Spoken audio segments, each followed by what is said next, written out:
दोस्तों आजकल की दुनिया में सबसे आसान काम है लोगों को बेवकूफ बनाना। लोगों को सच्चाई बताने के लिए सबूत देने पड़ते हैं, लेकिन झूठ समझाने के लिए आपकी जबान ही काफी है।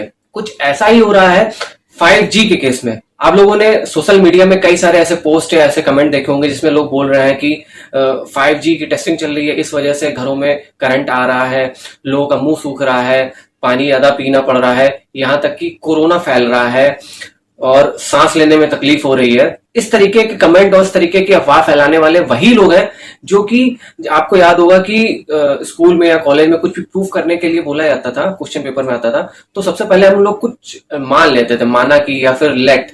तो ये लोग वही लोग हैं जो मान तो लिया इन्होंने, लेकिन उसको प्रूफ कैसे करना है, लास्ट तक कैसे पहुंचना है, इनको ये नहीं मालूम है। तो आज के अपने इस वीडियो में थोड़ा सा साइंटिफिकली हम समझेंगे कि क्या सच में 5G की टेस्टिंग के ट्रायल की वजह से कोरोना फैल रहा है।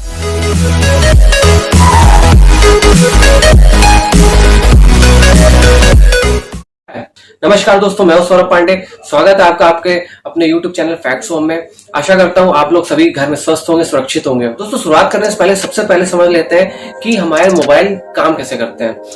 ये एक तरीके की EM वेव्स होती हैं जिनको बोलते हैं इलेक्ट्रोमैग्नेटिक वेव्स। इलेक्ट्रोमैग्नेटिक वेव्स मतलब कि जब इलेक्ट्रिक वेव और मैग्नेटिक वेव्स एक साथ एक दूसरे के 90 डिग्री के एंगल पे एक साथ ट्रेवल करती हैं, तब इस तरीके की वेव्स जनरेट होती हैं। तो वेवलेंथ और फ्रीक्वेंसी के बेसिस पे EM वेव को 7 कैटेगरी में डिवाइड किया गया है। सबसे पहले होती है रेडियो वेव्स, जिनमें वेवलेंथ कई किलोमीटर्स तक होती है और फ्रीक्वेंसी उतनी ही कम होती है। इसी रेंज में हमारे रेडियो और हमारे मोबाइल नेटवर्क काम करते हैं। रेडियो वेव की एनर्जी सबसे कम होती है और जैसे जैसे हम आगे बढ़ते जाएंगे उसकी एनर्जी बढ़ती जाएगी। दोस्तों 5G की फ्रीक्वेंसी मैक्सिमम 100 गीगाहर्ट्ज तक की होती है, जो कि हमारी विजिबल लाइट से भी काफी कम है। तो जब हमारी विजिबल लाइट से हमको कभी प्रॉब्लम नहीं होती है, तो रेडियो वेव से क्यों होगी, मतलब कि हमारी 5G से क्यों होगी। दोस्तों एक्चुअली में रेडिएशन होता क्या है, ये EM वेव्स को 2 कैटेगरी में डिवाइड किया गया है।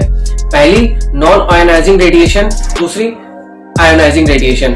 जब ये EM वेव्स इतनी ज्यादा, इनकी फ्रीक्वेंसी इतनी ज्यादा बढ़ जाती है और ये इतनी ज्यादा पावरफुल हो जाती हैं कि हमारी बॉडी को पेनिट्रेट करके हमारे टिश्यूज को, हमारे ब्लड सेल्स को, हमारे DNA को डैमेज कर देती हैं, तब ये आयोनाइजिंग रेडिएशन कहलाती हैं। इस कैटेगरी में हमारी एक्स रेज और गामा रेज आती हैं। दोस्तों कोई भी वेव तब तक हार्मफुल नहीं होती है जब तक उसके पास इतनी एनर्जी ना हो कि वो हमारी बॉडी में पेनिट्रेट करके हमारे सेल्स को डैमेज कर सके।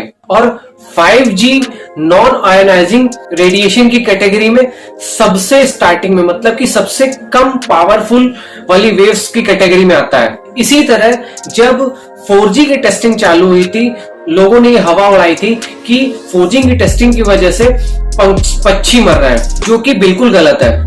यहां तक कि इस टॉपिक पर एक मूवी भी बनाई गई थी, लेकिन एक्चुअल में पंछी की डेथ की वजह 4G रेडिएशन नहीं, हम जंगल काट करके सिटी बनाते जा रहे हैं, डेवलपमेंट करते जा रहे हैं, पोल्यूशन बढ़ा रहे हैं, खेतों में पेस्टिसाइड्स का यूज कर रहे हैं, जिनकी वजह से उनका जो खाना है वर्म्स वो खत्म हो रहे हैं और इस वजह से पंछियों की तादाद में कमी आई है। इसी तरीके जनवरी में भी जब बर्ड फ्लू फैला था, तो कुछ लोगों ने अफवाह फैलाई थी कि सुना है जियो की 5G की टेस्टिंग हो रही है, इसी वजह से पक्षी मर रहे हैं और नाम दिया जा रहा है बर्ड फ्लू फैला हुआ है।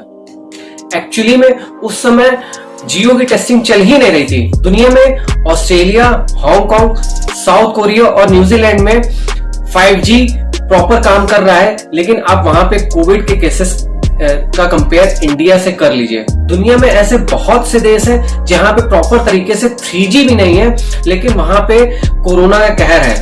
और टेंशन ना लीजिए, ऐसी अफवाह फैलाने वाले केवल इंडिया में ही नहीं है, यूके में भी एक बार ऐसी अफवाह फैलाई गई थी, जिसकी वजह से लोगों ने 4 वोडाफोन के टावर्स को जला दिया था। जिसके बाद WHO ने एक रिपोर्ट इशू करी थी जिसमें उसने साफ साफ बोला था कि कोरोना वायरस EM वेव के साथ में ट्रेवल नहीं कर सकता है।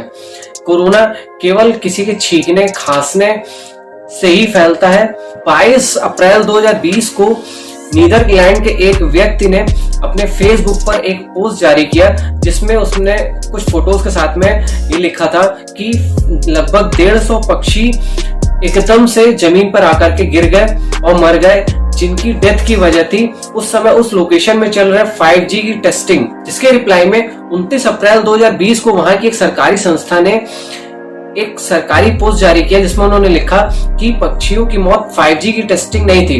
पक्षियों के पोस्टमार्टम में उनके पेट में एक फल के बीज पाया गया जो कि कुछ जहरीली होती है और उन्हीं को उन पक्षियों की मौत की वजह बताई गई। Antenna bureau of Dutch government ने भी एक पोस्ट जारी किया, जिसमें उसने क्लियर किया कि उस समय उस टाइम पे वहां पे कोई भी 5G की टेस्टिंग नहीं चल रही थी। तो अंत में मैं यही कहूंगा कि 5G के रेडिएशन से कोई भी कोरोना नहीं फैल रहा है।